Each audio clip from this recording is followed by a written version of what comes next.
Yeah, I guess like in forward, I started this a long time ago, and I'm never gonna finish it.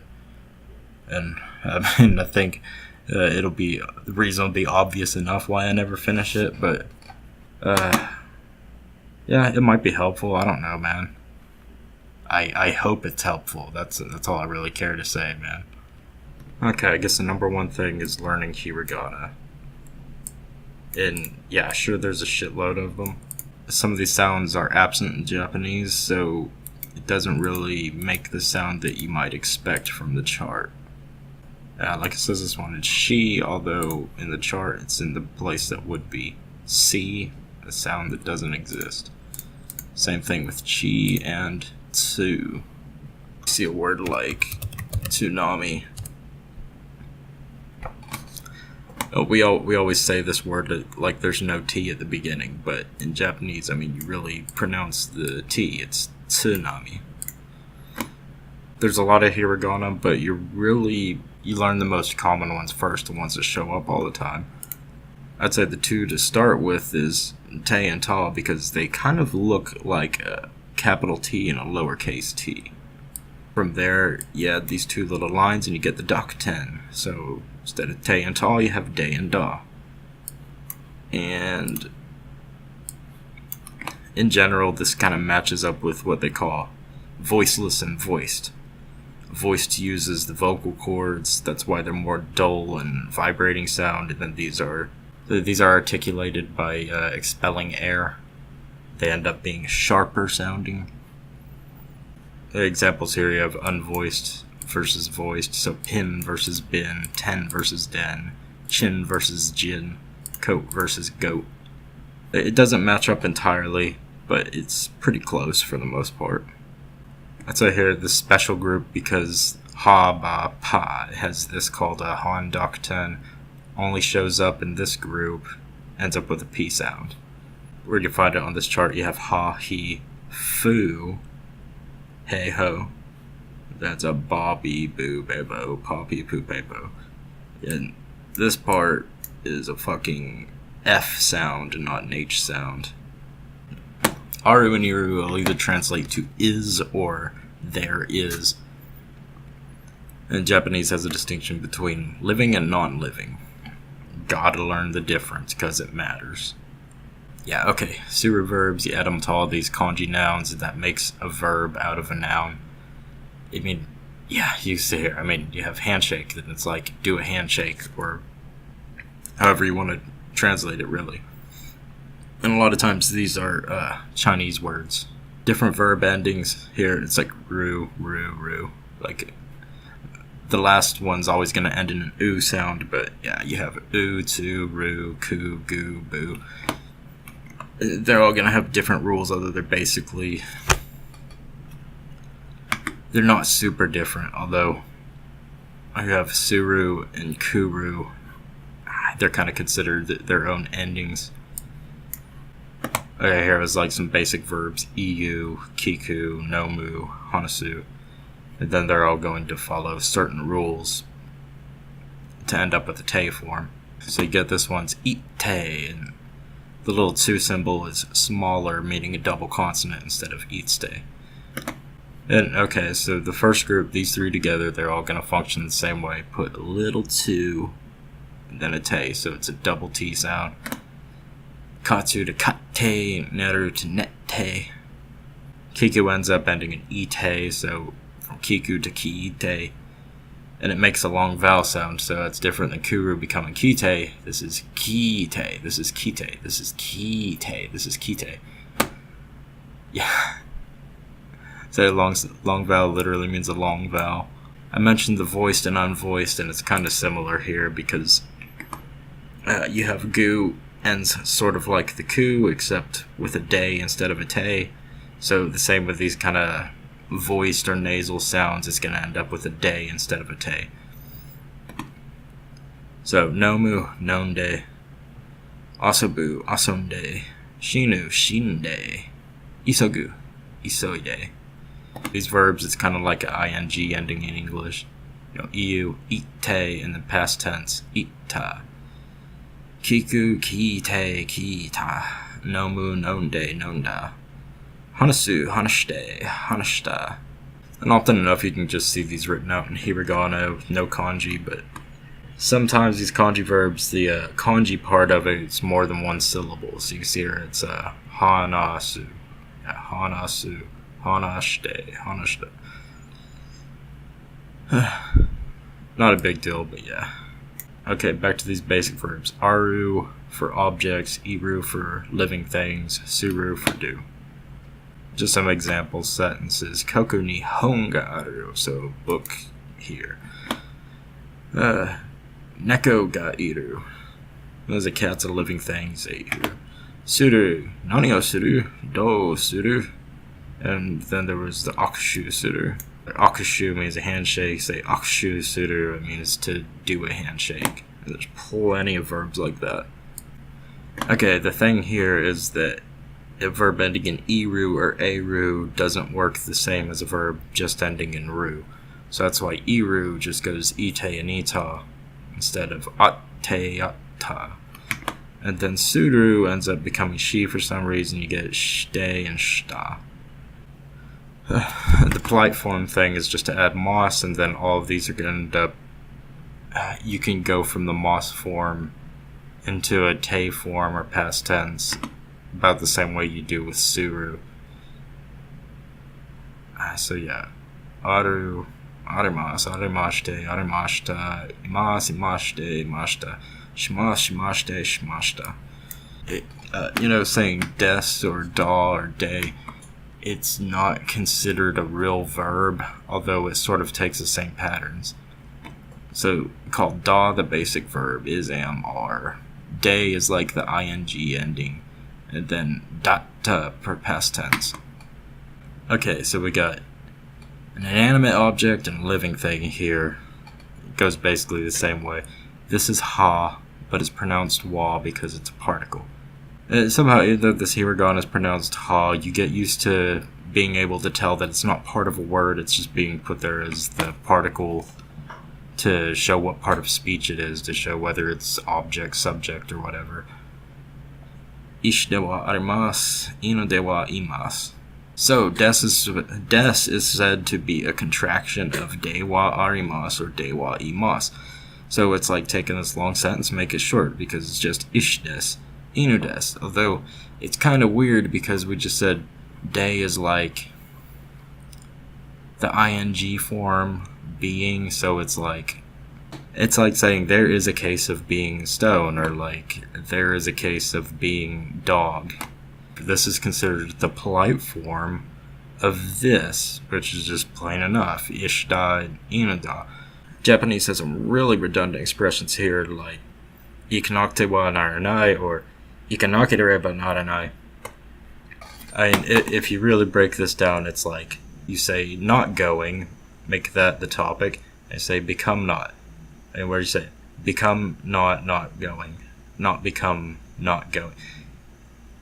It's like a double negative, but what it inherently means is I, you, me, whoever, because it didn't say must go. It's weird, but again, it is what it is, and I'm not supposed to be making this confusing. But shorter note, take des, and it can also do te form, past tense, so des, dash de, dash da. It's not much different than da, de, da, da. Say undo means exercise. You can say undo suru, to exercise. The importance of the te form, because now you say heishiga, so we're talking about a soldier. Undo shite iru, so you speak he is exercising, because that's how we would say it in English. The soldier is exercising. Yeah, I'll take some stupid examples here. I can't remember what to call this, but you're basically saying, is, am, are, was, and then adding a participle. So the difference between saying is fapping, was fapping, or say is fucking versus is fucked, was fucking versus was fucked. So you can do this by saying undo shite, and then iru can be present tense with ite, past tense with ita. So yeah, you can the same way change these up. You could say was exercising. You could just say was exercised. There's that much flexibility, to say the least.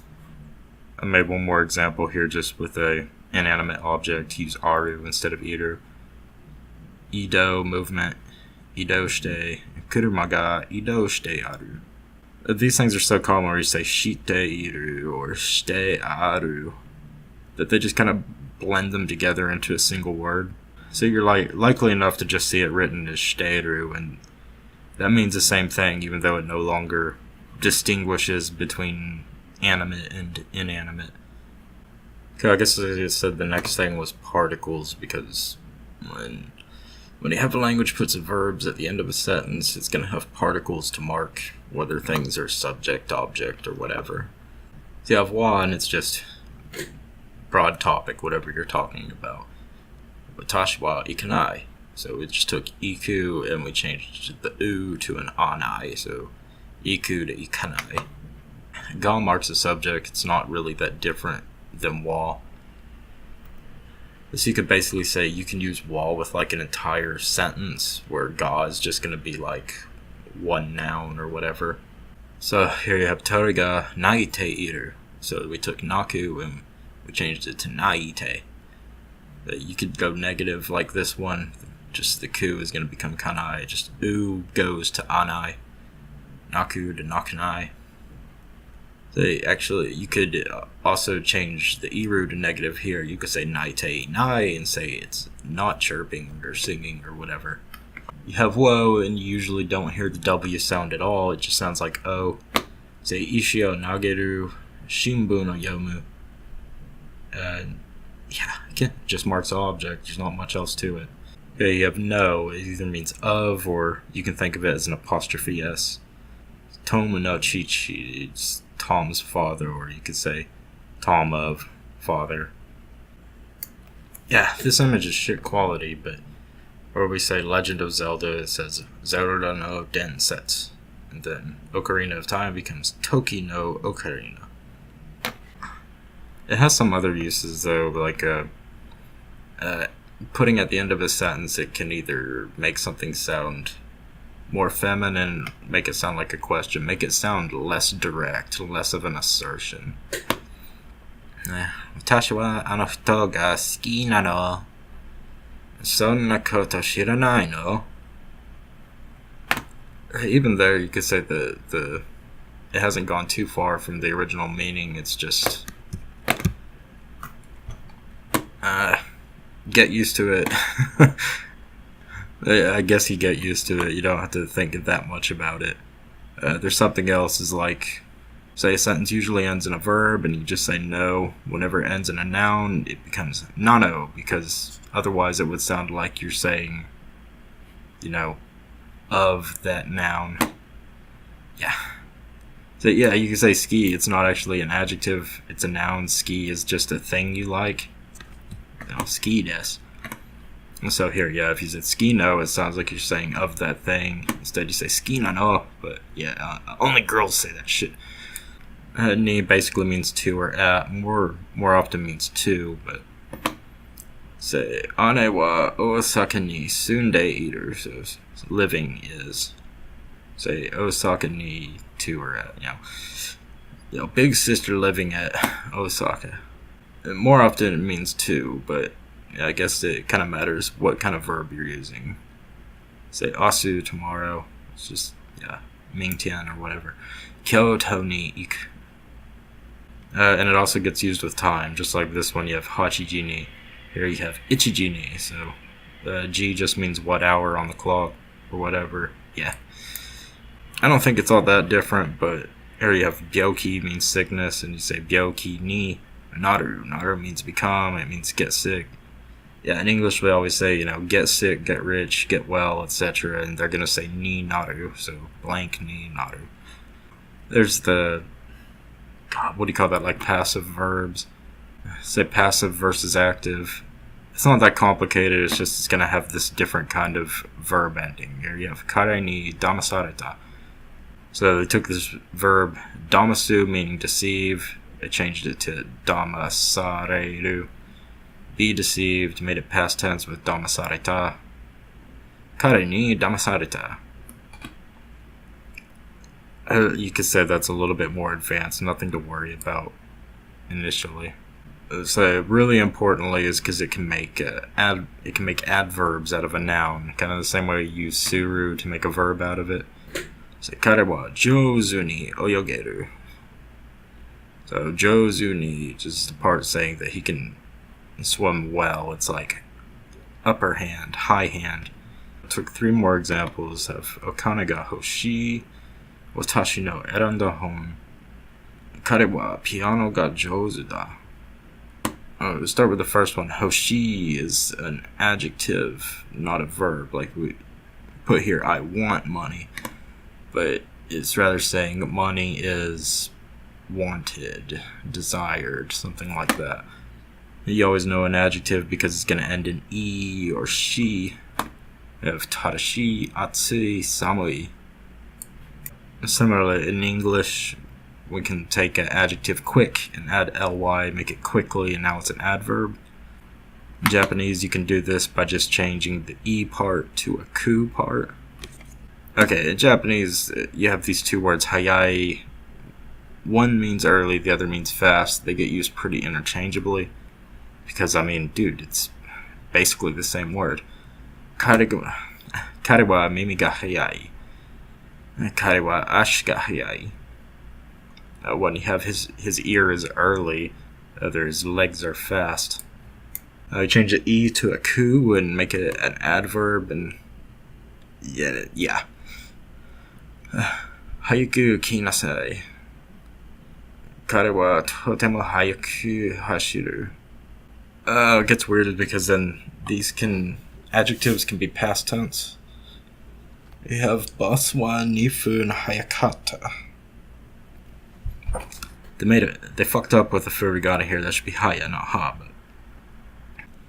But take this word. E means good. Kano honde ii yo.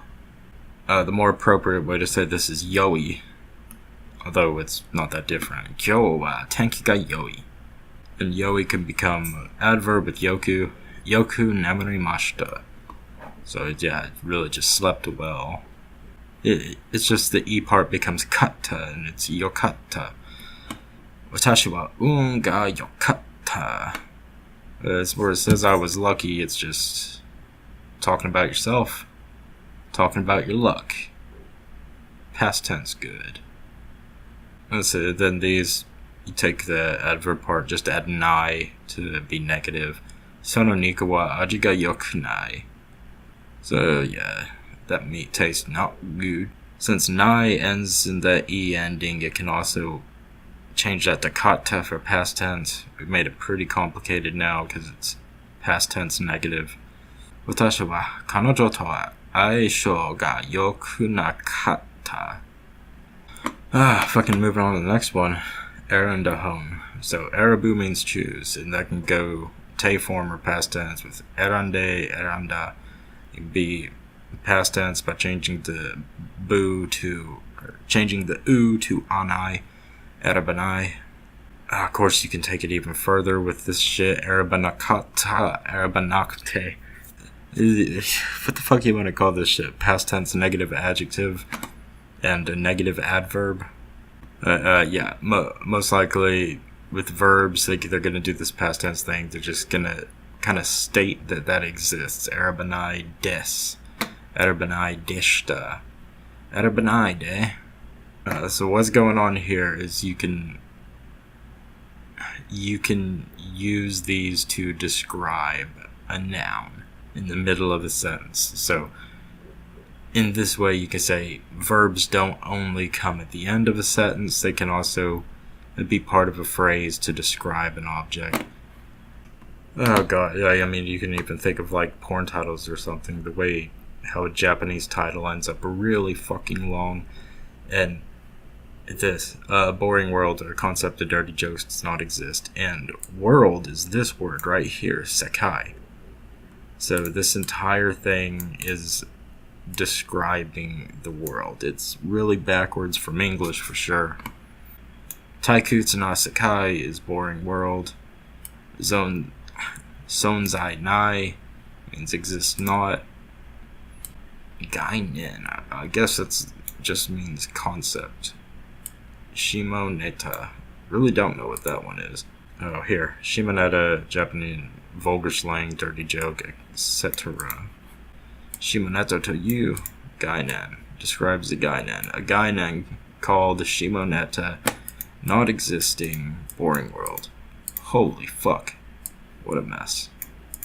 Oh god, yeah, this always makes me think of in English, we'll say, the man who blank, the building who that blank. So we'll state the thing first and then make this whole long sentence to describe it. Japanese, they literally describe that entire thing before going any further, so yeah, really fucking backwards. I couldn't think of good examples here, but something like the man who ate pizza. Pizza o tabeta otoko. The thing about Japanese pronouns is there's a shitload of them. And there's a shitload of them, and all you can do is just learn them as you go on, because there's distinguishment between, like, gender, formality. Yeah, again, you can only...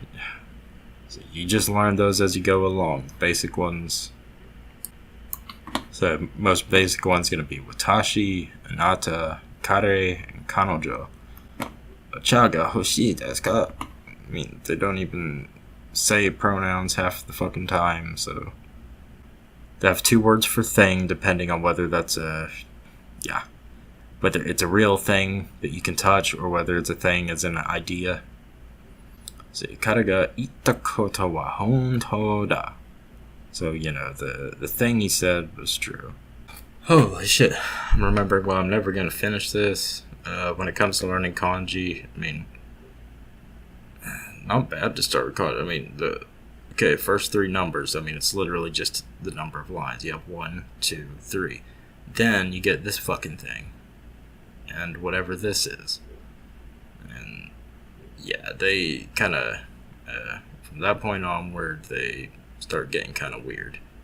God damn. So, I mean, you'll count, you say ich, ni, san, shi, but then this is hitotsu. So it's a handoru. Kuruma ni wa handoru ga hitotsu. Saying one steering wheel, but the words hitotsu, and with people it's hitori. So fucking numbers will give you a headache for forever. Like, was it Shichi becomes Nana? Like Nanatsu, or it's either 7 or 9. I don't even remember, dude. It's like every kanji, they have what's called kun reading, which is like Japanese words, and on reading, which is like a fucking using it Chinese words and shit. So let's see what we got here. Kitsu wa hito o karusu versus this one where you say kanojo wa Furansujin da. So in general, there's always going to be like similarities between different kanji, and you go by what's it called? Kyoiku. Yeah, I think that's it. Kyoiku kanji. It's like you learn them just by like grade levels in school, and it started like some pretty basic shit, and then you get into stranger and more complicated concepts. But I think, for the most part, you can say it's a little bit like collecting Pokemon or something like that. No, it's like you